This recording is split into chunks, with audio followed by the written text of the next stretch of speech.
7 अक्टूबर 2023 को जब हमास के आतंकवादियों ने इजराइल पर हमला किया था, तो उसके परिणाम स्वरूप फिलिस्तीन के साथ साथ अन्य मुस्लिम कंट्रीज़ में, अन्य मुस्लिम देशों में, इस्लामिक देशों में उत्सव मनाए गए थे। एक दूसरे को मिठाइयाँ खिलाई जा रही थीं।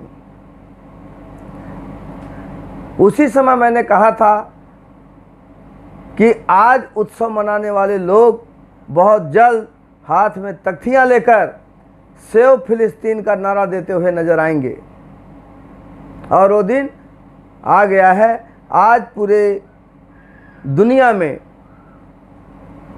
जहाँ जहाँ भी इस्लामिक विचार के लोग रहते हैं, वे लोग तख्तियाँ लेकर सेव फिलिस्तीन के नारे लगा रहे हैं। कल मुंबई में भी समाजवादी पार्टी के नेता अबू आसिम आजमी के नेतृत्व में इसी तरह का एक प्रदर्शन किया गया। यही सब जानने के लिए आगे देखते हैं।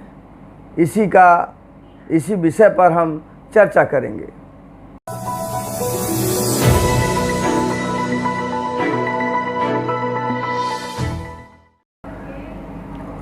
नमस्कार मित्रों, समाचार हरदम न्यूज़ में आपका हार्दिक स्वागत है। मैं हूं ओम प्रकाश पांडे। मित्रों, करीब 2 हफ्तों से इजराइल और हमास के बीच युद्ध चल रहा है। शुरुआत में जब 7 अक्टूबर को हमास के आतंकवादियों ने इजराइल पर अप्रत्याशित रूप से हमला किया, निरपराध लोगों की जानें ले लीं, उनके ऊपर अंधाधुंध गोलियां चलाईं, बच्चों के गले रेत दिए और करीब 1500 लोगों की जान ले ली। साथ ही करीब 200 लोगों को बंधक बनाकर अपने साथ ले गए। उस समय फिलिस्तीन के साथ साथ कई अन्य देशों में भी यह देखा गया था कि लोग उत्सव मनाने लगे थे, एक दूसरों को मिठाइयाँ खिलाने लगे थे और बहुत ही प्रकार की खुशी का इजहार कर रहे थे।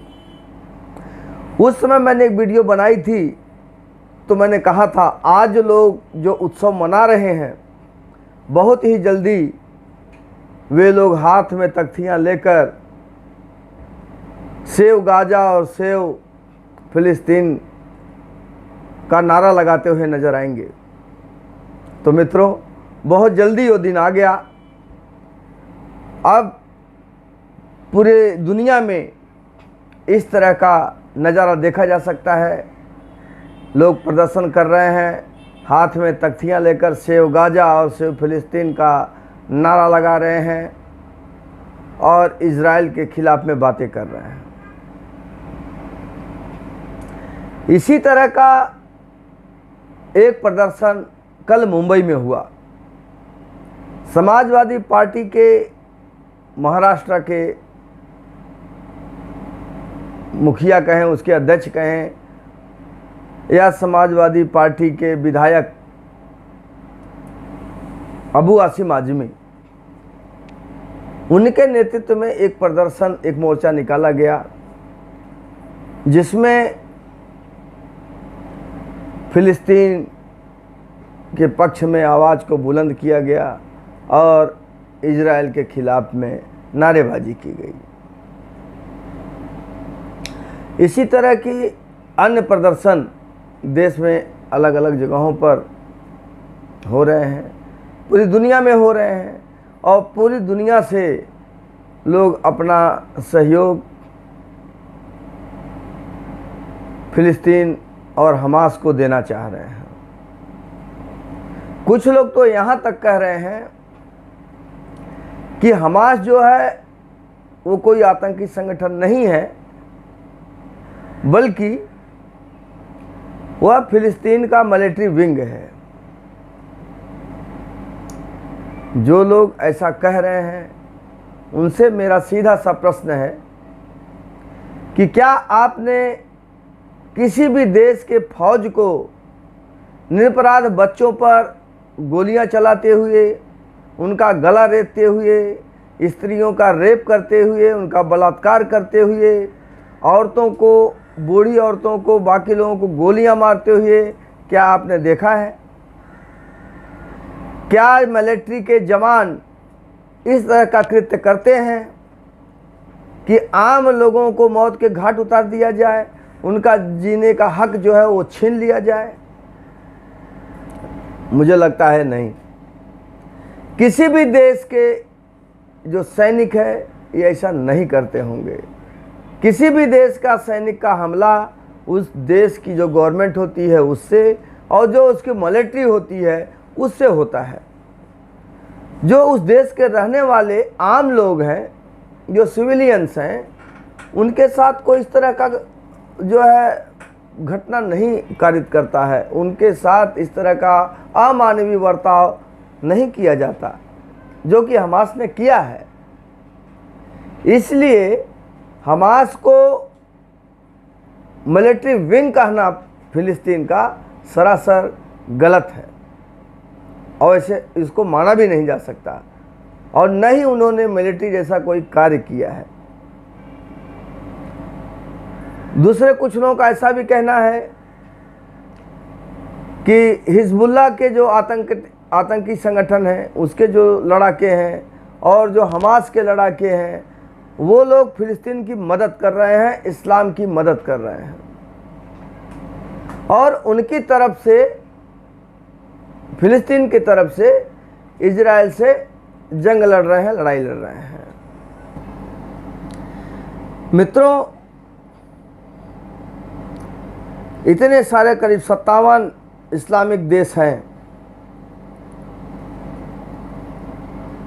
और सभी लोग फिलिस्तीन की मदद करना चाहते हैं। इस्लामिक देशों के साथ साथ जो इस्लामिक कंट्रीज़ नहीं हैं, वहाँ भी फिलिस्तीन के पक्ष में और इजराइल के विरुद्ध में आवाज़ उठाई जा रही है।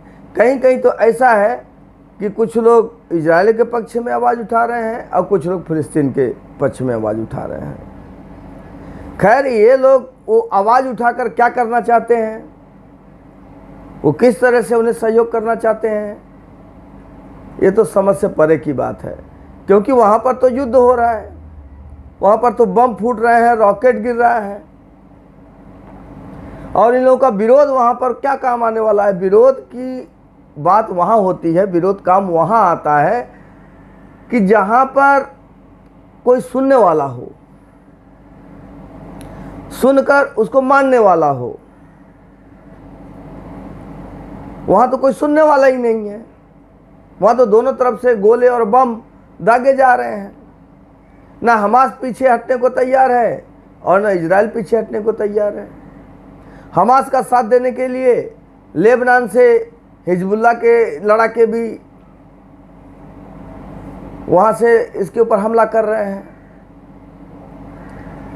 इजराइल के ऊपर। तो दोनों तरफ से दो मोर्चों पर आज इजराइल को लड़ना पड़ रहा है। तो यहाँ से भी रॉकेट और बम दागे जा रहे हैं, और वहाँ गाजा से और लेबनान से इसके ऊपर, इजराइल के ऊपर बम और गोले दागे जा रहे हैं, रॉकेट दागे जा रहे हैं। तो वहाँ पर सुनने वाला है कौन? दूसरी बात, अगर इन सारे लोगों को इतना दर्द हो रहा है कि वहाँ के लोग मर रहे हैं, वहाँ पर बहुत तकलीफ़ है, खाने पीने को दिक्कत है, परेशानी है, बेचारे निरपराध लोग मारे जा रहे हैं, तो लोग उनको मदद क्यों नहीं कर रहे हैं? और मदद किस प्रकार से होनी चाहिए? वहाँ पर फिलिस्तीन के अगल बगल में इजिप्ट है, बाकी अन्य मुस्लिम राष्ट्र हैं, उन सभी लोगों ने अपने अपने बॉर्डर सील कर दिए, बंद कर दिए हैं। कोई उनको लेने को तैयार नहीं है, जो लोग भाग के आ रहे हैं। कोई इस ये नहीं चाह रहा है कि इस बेचारों को, इन दुखियों को, परेशान हाल लोगों को अपने यहाँ शरण दे दी जाए और फिर जब हालात ठीक हो जाएंगे तो चले जाएंगे। होना तो यही चाहिए कि अगल बगल के जो लोग हैं, जैसे मान लीजिए समाज में ही कहीं है कि अगर किसी के साथ कहीं किसी के घर में कोई घटना दुर्घटना घटती है तो वो अगल बगल में किसी अन्य अपने भाई पड़ोसी के यहाँ, अपने किसी रिश्तेदार के यहाँ या अपने किसी अन्य लोगों के यहाँ शरण लेता है और फिर जब उसके यहाँ हालात ठीक हो जाते हैं वो फिर से अपने घर पे आ जाते हैं। तो इसी तरह की बात फिलिस्तीन के साथ क्यों नहीं की जा सकती? आखिर वो लोग उतने छोटी सी जगह में जहाँ पर रोज रॉकेट और बम गिर रहे हैं, ये बात सही है कि निरपराध लोग मर रहे हैं, बच्चे मर रहे हैं। अभी हॉस्पिटल पे एक बम या रॉकेट गिरने की बात आई थी। कुछ लोगों का कहना था कि इजराइल ने किया है, लेकिन इजराइल ने ऐसे ऐसे सबूत रख दिए जो ये साफ दर्शाते हैं कि यह काम किसी अन्य लोगों का है, इजराइल का नहीं है। ये मिस फायर था किसी रॉकेट का जो आकर के हॉस्पिटल के लेन में गिरा और जिससे आग लग गई।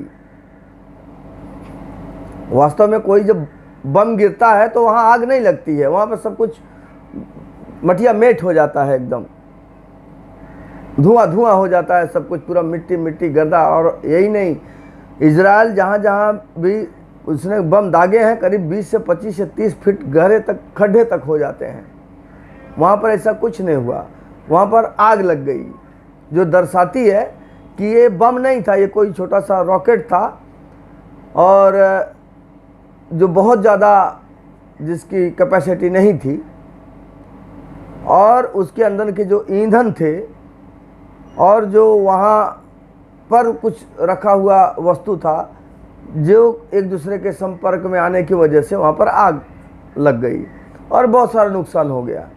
तो ऐसा करीब करीब हर जगह हो रहा है फिलिस्तीन में, गाजा में।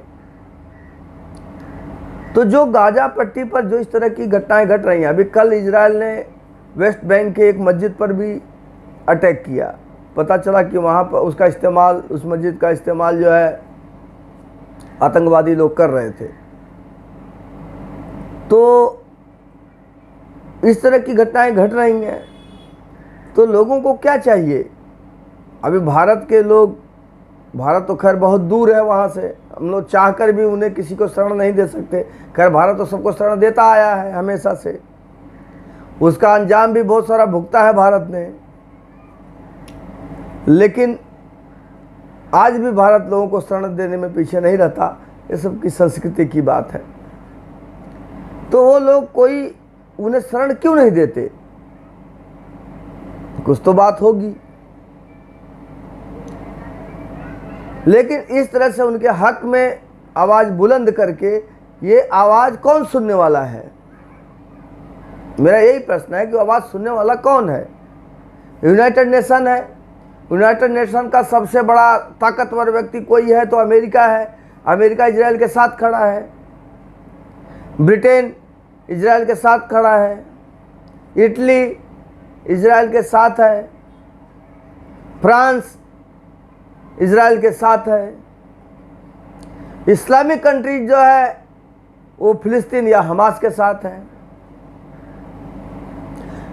चूँकि ईरान जो है हमेशा से अमेरिका से खिलाफ में उन दोनों का रवैया रहा है, तो वो रूस की तरफ उसका झुकाव है।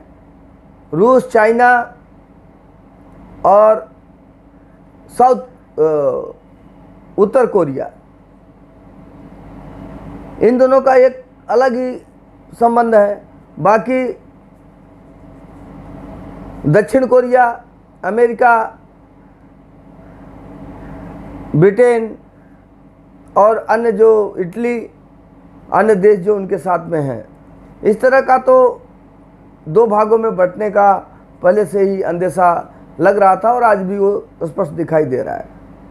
खैर इजराइल को कुछ फ़र्क नहीं पड़ रहा है और मज़े की बात है कि हमास को भी कुछ फ़र्क नहीं पड़ रहा है। हमास की तरफ से बराबर रॉकेट दागे जा रहे हैं। जितने सारे लोग हैं जो फिलिस्तीन के पक्ष में या हमास के पक्ष में आवाज़ उठा रहे हैं, उसमें से कोई ये नहीं कह रहा है कि हमास ने जिन 200 लोगों को बंदी बनाया हुआ है वो उनको छोड़ दे। क्या जो हक या जो कुछ भी बुरा हो रहा है वो सिर्फ फिलिस्तीनियों के साथ हो रहा है? वही सिर्फ इंसान हैं, वो गाजा के लोग ही इंसान हैं। जो 200 लोग जिसको उन्होंने बंधक बनाया हुआ है हमास वालों ने, वो इंसान नहीं है। उनके अपने कष्ट, उनकी अपनी तकलीफ, उनकी अपनी परेशानी नहीं है। उनके विषय में नहीं सोचा जाना चाहिए। जब हम किसी एक व्यक्ति के पक्ष में और दूसरे के विपक्ष में खड़े होते हैं, तभी ये लग जाता है कि हम किसी खास मकसद से किसी एक व्यक्ति का ही सहयोग कर रहे हैं। हम इंसानियत और सच्चाई से हमारा कोई लेना देना नहीं है। अगर ऐसा होता तो जो वाकई पीड़ित है, हम पीड़ित के साथ खड़े रहते। वहाँ देश, जात, धर्म, काल, परिस्थिति, समय, इसका कोई मतलब नहीं है। जो भी आक्रमणकारी है, जो भी गलत कर रहा है, उसके साथ कड़ाई से खड़े होना पड़ेगा। और जो पीड़ित हैं उनके पक्ष में भी खड़े होना पड़ेगा, उन्हें सहयोग देना पड़ेगा। तभी बात बनेगी और तभी इंसानियत को बचाया जा सकेगा। खैर, अभी तो ये युद्ध अपने पूरे चरम पर है। पता लग रहा है कि बहुत जल्द ही ग्राउंड अटैक इजराइल गाजा पे करने वाला है। और हमास के लोगों ने कहा इजराइल की सेना को कि नरक, गाजा में नरक तुम्हारा इंतज़ार कर रहा है। मतलब गाजा में नरक है, अर्थात नरक में ही हमास के लोग रह रहे हैं। तो जो नरकगामी पहले से हैं वो दूसरों के विषय में क्या सोच सकते हैं। खैर, आप अंदाज़ा लगाइए लोगों के क्या विचार हैं और देखते रहेंगे कि भविष्य में और क्या होने वाला है। जो कुछ भी होगा उसकी सूचना, उसकी जानकारी मैं इस तरह से आपको देता रहूँगा। मित्रों, आपको क्या कहना है, आपको क्या लगता है, हमें ज़रूर सूचित करें कमेंट के माध्यम से। वीडियो को लाइक करें, शेयर करें और चैनल को सब्सक्राइब ज़रूर करें। धन्यवाद। भारत माता की जय। वंदे मातरम।